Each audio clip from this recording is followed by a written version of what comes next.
Hey everybody, welcome back to the channel. Today's video is kind of just a deck profile over the Izuku Midoriya Deku deck that I played at the Cryptid Gaming Round 3 LC this past weekend, where I took it to a 4th place finish. I will try to go over my matchups. Maybe, I don't know. I'm definitely going to go into the deck and then, let you guys know my thoughts and what I would change. So, let's get into it. Izuku Midoriya Deku, he's a 630. He has 4 symbols, air, all, good, and life. He has the 1A tag, which is weird. He's not a pro hero yet. I mean, he's not a student, but he's a 1A, which is kind of odd. Static, your deck may include Vestige Foundations regardless of the symbol restrictions. Enhanced Tenacious. This deck gets +2 or -2 speed. If you have 6 or more Vestige Foundations, it gets +3 or -3 instead. Response, commit. After you block with a foundation card, build it, draw a card. He's very Rodan coded. I have been playing a lot of Rodan last year, and I instantly gravitated towards this character because I love speed manipulation on face as character goes. And he does have a bit of a payoff. Like, you do have to work for the 6 or more Vestige Foundations, but eventually over the course of a game, and they just happen, especially on the air symbol with like the Hunter's Ally, Queen of the Monsters Team Hero package. It's very, very easy to get them by turn 3. Sure, he's not a turn 2 deck by any means, but he can defend and block and build while blocking, which is one of my favorite things to do. With his response, with Desperate Please, we are able to just build our blocks and then draw a fresh hand and then, maybe aggress in the next turn. But yeah. But this is an air symbol deck, so obviously the first thing up is, hey, we got Queen Slap. 5 difficulty, 3 check, 1 low block, 4 high for 7. Charge ranged. Queen of the Monsters needs no introduction. It is the best attack on these symbols, bar none. We get to blitz, spend a momentum, add 1 foundation from our discard pile to our card pool, draw a card, and then blitz, build 1 card from our card pool, face up or face down. There was a lot of the times where I wouldn't even build the first attack out of my card pool. I would actually spend the momentum to build in like a third wielder or a second wielder to combo with the other one and then build it down, draw a card. Because there's one thing this deck doesn't do very well, and that's draw offensively. Defensively, we're good, right? We draw on face. We got defend the innocent. That's why I slotted in some other cards to help draw offensively, and we'll get into those when we can. 4 copies of Hunter's Ally, 5 difficulty, 3 check, 4 high for 5, +2 mid block. Warden EX3, ally ranged weapon, blitz, build 1 ally card from your discard pile. That counts Queen of the Monsters, evoking the wielders, 4th wielder, 3rd wielder, 2nd wielder. I don't think Vestige Slingshot has ally. It does not. Whoop. We got Uratogi Expertise. This should have had ally technically, but it doesn't. But we do have a fair amount of ally cards in evoking, 4th wielder, 3rd wielder, 2nd wielder, team hero, and Uratogi Expertise. It allows us to really build and progress our game state, getting to that 3 different Vestige cards. I think it's what Evoking the Wielder says. Yeah, we need 3 differently named, 1 with Evoking and 2 other ones, and then we can get the 2/4. So basically, we were just trying to build up our stage as we're attacking, and then we can also build our stage as defending. This deck gets really, really wide stages, and we use that to help defend. Next up is Frenzied Dive. 4 difficulty, 3 check, 2 mid block, 2 high for 5. EX2, powerful 2, Fury. While this attack is in your card pool, your attacks get 1 speed, and you may sacrifice power tokens as though you were spending momentum to pay for EX abilities. Blitz, commit and seal 1 rival asset or foundation. That's super huge.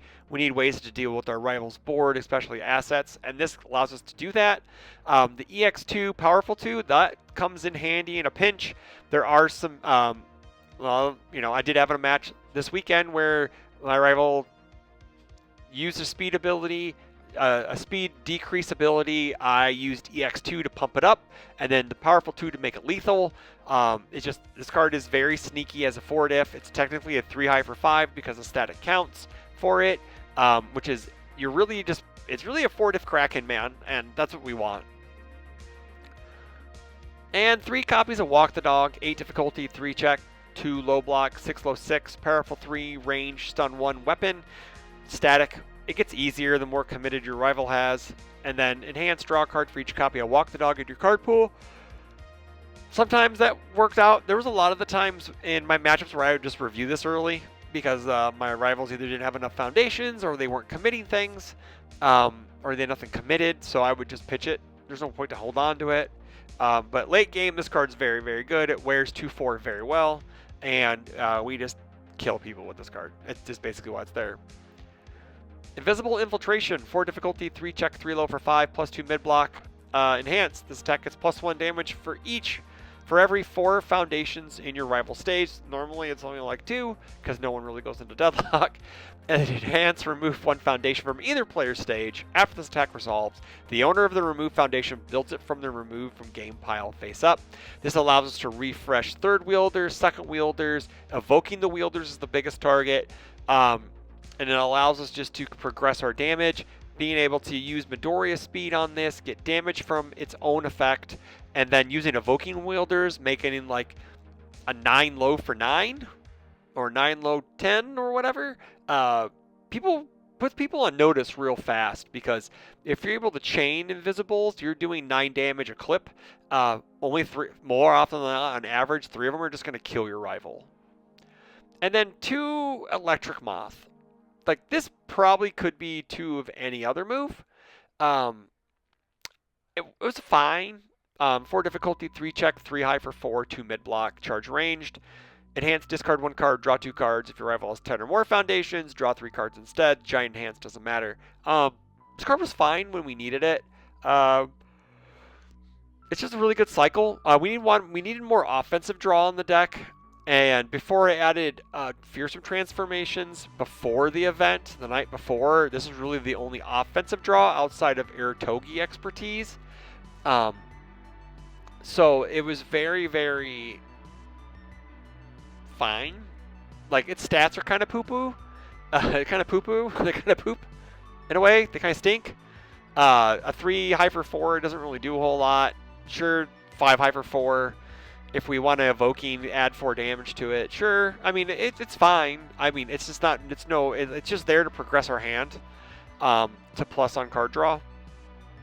It probably gets cut in second version, most likely. Next up is assets. Team Hero 15. This card's broken. 2 difficulty, 5 check, 1 high block, unique ally. Ally is very important. Enhance, your attack gets +1 damage for each foundation that has left your stage this turn. That rarely ever happened. That enhance is so blank on this character in this deck. There's no way. We have no way to get out of deadlock. Like, literally no way to get out of deadlock. And it sucks. So I'd probably add something to get out of deadlock. And then enhance, I guess like third wielder leaves our stage, but that's only in certain circumstances. And then enhance, remove, build 1 foundation with a difficulty of 4 or less from your discard pile. Yeah. It allows us to build anything we want, which is great, because we want to make our stage really, really wide, and this helps. So like when our turn 1 builds include one of these, we really have a foundation. Unless in the weird chance that you check 4 straight attacks, you're usually going to have one. Next up, Protector of Life. 2 difficulty, 5 check, +2 mid block, breaker 1. Response, after you block with this card, this attack deals no damage. Add 1 power token to your stage. So we really get power token generation just a little bit from here. It's basically just a nice little block trick that keeps us alive. We do play a lot of mid blocks. Our off zone blocks are not the best. So this allows us to shore up those block zones. And then we got breaker 1, which was really nice to help, slow down our rival a little bit.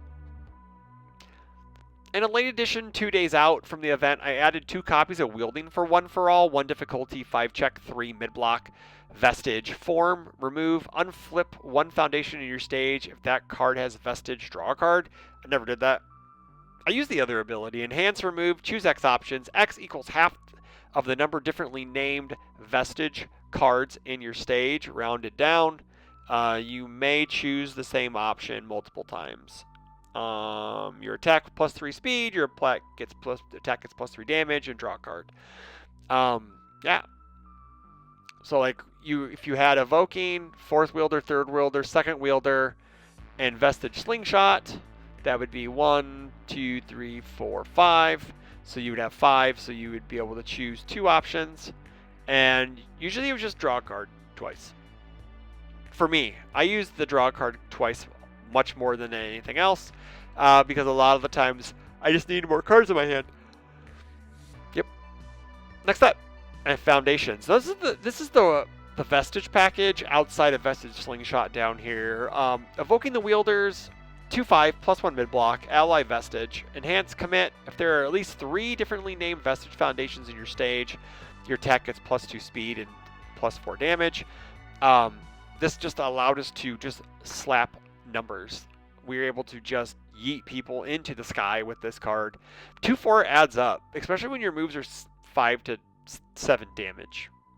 And this thing just really pushes people's shit in. Fourth wielder, Danger Sense, 1 difficulty, 5 check, 2 mid block, ally Vestige, response commit, 1 foundation. Before you make a check to play this card as a block, change this attack zone to mid. So we played technically 6 Omni blocks in the deck. We were able to also use this in our stage as flip. After we block with it, we'd build it with Midoriya, draw a card, and then use this for defense. Enhance flip, this attack gets -2 speed. So it wasn't completely useless in our stage. And now the next 2 cards are my 2 favorite pieces in the entire deck. The synergy between third wielder Fajin and second wielder is just chef's kiss. So we're going to go over second wielder first, and then go back up to third wielder. Second wielder is a 2/5 +2 mid-block foundation, ally Vestige. Static if your rival has 6 or more foundations. You may sacrifice this foundation as though you were spending momentum to pay for EX or powerful abilities. Enhance commit, flip attack in your card pool. Your attack gets +3 speed. So what I would normally do is, if I had Hunter's Ally as my first move, I would either build in 1 piece here, would be third wielder or second wielder, and then if Hunter's Ally was blocked, I would then Queen of the Monsters, spend a momentum, get the other piece in my stage, draw a card, build the other one, and then I would use Hunter's Ally as fuel for second wielder. So I'd flip it, get 3 speed, and then when I get 3 speed, I'd activate third wielder Fajin, 2 difficulty, 4 check, 3 low block, ally Vestige, Tenacious. After you commit this card to pay a cost, add it to your momentum, which is great because the next ability, response commit. After your attack receives a speed bonus of 3 or greater, it gets 3 damage. So how do we get that speed bonus? Either Midoriya or second wielder.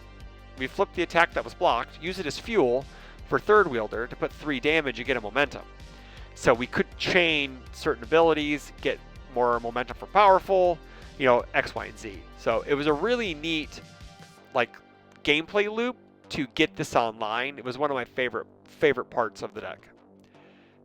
We're an air deck. We're playing 3 copies of Batra Arrives, 3 difficulty, 5 check, +3 mid block, response commit. After your rival plays an ability on a foundation, we cancel that ability and seal that foundation. So speed resets, moment of normalcy, card draw. Anything. No, you don't get that card.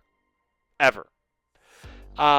There was a matchup where I had a team hero win multiple Batra Arrives because my rival was playing Imprisoned. So I had to use just Batra Arrives, commit my Batra Arrives to commit their Imprisoned, is basically what it was.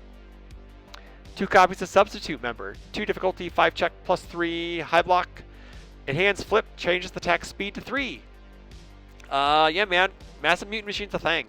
I did play Pumot. This card was huge in that matchup. It was just this. They would either have to do something with this or do something with my moment of normalcy, right? So changing it to 3, using Midoriya to -2 more speed to make it basically change the attack speed to 1 for a flip. Free money in real estate. Now we have 4 copies of Desperate Plea in the deck. 1 difficulty, 4 check, 2 mid block, response flip. After you block, build the cards you blocked with face up or face down. There was a couple times where I fought an analytical observation deck. So when you block with Midoriya, he specifically says build after you block with a foundation, build it. He doesn't state face up or face down.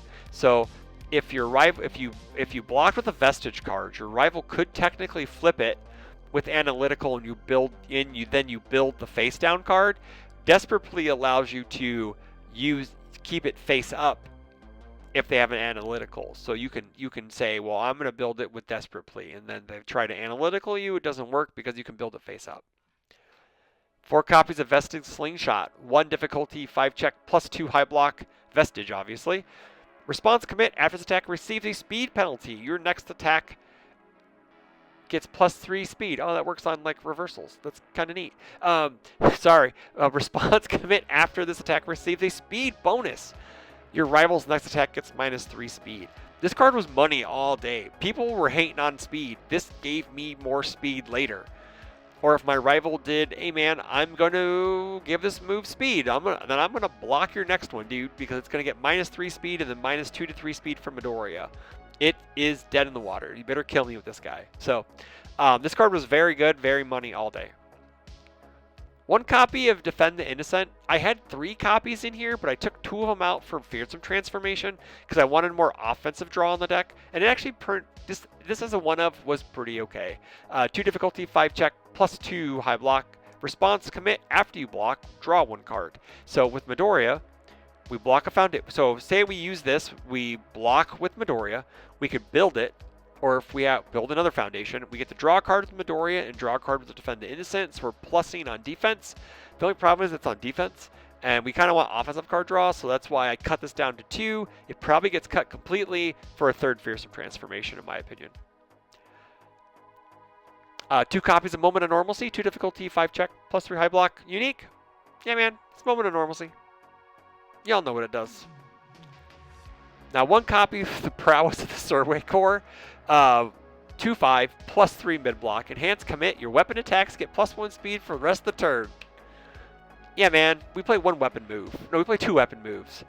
That doesn't matter. The real sauce is Deadlock Response commit. After your attack resolves, add it to your hand. So, if your rival goes into deadlock and they have no way to get out of it, an Invisible Infiltration is an infinite combo until you can't check it. You can't check a 4 anymore, because Invisible Infiltration. We'll play that. Well, let's say we remove Evoking. Evoking comes back. Whatever. Deadlock Response. We add it back to our hand. We replay it. We remove this with the Invisible Infiltration effect. It comes back when it resolves. And since this is also on resolution, we can commit to pick it back up and then kill them 5 to 7 damage at a time over and over again until they die. It's just there for the deadlock pressure. No one wants to get yeeted by an infinite loop. Whatever. So yeah, but it's there. It's very funny and cute. 1 copy Uratogi Expertise. 2 difficulty, 5 check, +3 mid block. Form commit. Draw a card. Only playable if you played an attack this turn. Team Uratogi don't matter. Yeah, so we can build this in with Hunter's Ally. After we attack with Hunter's Ally and then form commit, draw a card, Invisible Infiltration this out. And it comes back. And then we form commit, draw another card. There's times where we can draw up to 3 cards depending on how big our stage is and how many Invisible Infiltrations in our hand. Because it comes back as a new card. It's very cool. This is a very neat effect. I should probably move my water before I knock it all over. 2 copies of Wrathful Spirit. 1 difficulty, 5 check, 3 low block. Enhance flip. If your character is committed, this attack gets +2 or -2 speed. It's a very neat wannabe incubating. Very neat. We didn't need low block, so a 1/5 with a low block was perfect. Didn't matter what it did. It's just, just nice that it does speed stuff. 1 copy of Wide Awake. 2 difficulty, 6 check, +2 low block. Response commit. Response commit. Response. After your rival seals 1 or more of your cards, unseal them and seal this card. So this is really just for Power of the Monsters tech, Megalomania tech, Filled with Doubt tech, which I didn't see Filled with Doubt at all day. I don't know why people came off that card. That card is so good right now. Yeah, this was just to protect against seal. We got 2 copies of Fearsome Transformation, 1/5, 3 high block, enhance flip, draw a card. If you have no momentum, discard a card. Sometimes we just cycle draw, sometimes we just draw a card. Like I said, this Defend the Innocent probably comes out for a 3rd copy of this. and then we may end up changing some numbers around. To the sideboard, we got Protector of Life to round out our set, to play 3 of them. The Shobijin's Message, 1/5, 1 difficulty, 5 check, +4 mid block, ally unique. Response flip. After you play a block against Breaker 2, sure, this probably should have been on the main board because we can build it with Hunter's Ally, and it's very good because then I just would love to find a way to sack it to rebuild it, or we can unflip it with wielding One for All, but we just don't draw a card with it. So being able to repeat Breaker 2 over a couple turns is pretty nice. Tattered Costume, 2/5, +2 mid block, unique, sacrifice. After your rival plays an ability on an action card or a keyword ability on an attack card, cancel it and draw a card. It's just there to fight Protector of Life, power of the monsters, stun, powerful, whatever. Just there. It's very good. Just very good. Just very good asset tech, I should say. Caper No Return, 3 difficulty, 4 check, +3 high block, enhance, remove. Remove this attack from the game. It's just a really good attack delete. Something that we may need to do if our stage gets committed sideways too much. We do commit a lot of cards on our offensive turns, so we do need sometimes some defensive gems that will just supersede anything else. 4 copies of Mikasa Defeats the Female Titan, 2 difficulty, 4 check, +3 low block. Response flip. After we block an attack, that attack deals no damage. Again, our block zones are kind of skewed to mid. This allows us to just have off-zone blocks to where we can take no damage. And then we got 2 Rising Uppercuts. 4 difficulty, 3 check, +0 high block, 4 high for 4. When you try to block a non-ranged high attack with this card, reduce that attack speed to 4. And then response drive 1. After you completely block an attack with this card, try to play this card as an attack. After that attack resolves, I believe it's the only all card in our deck because it's very good. I did side this weekend a couple times to try to evoking the Wielders people on their turn. Send like a 10 damage move at them on their turn and make them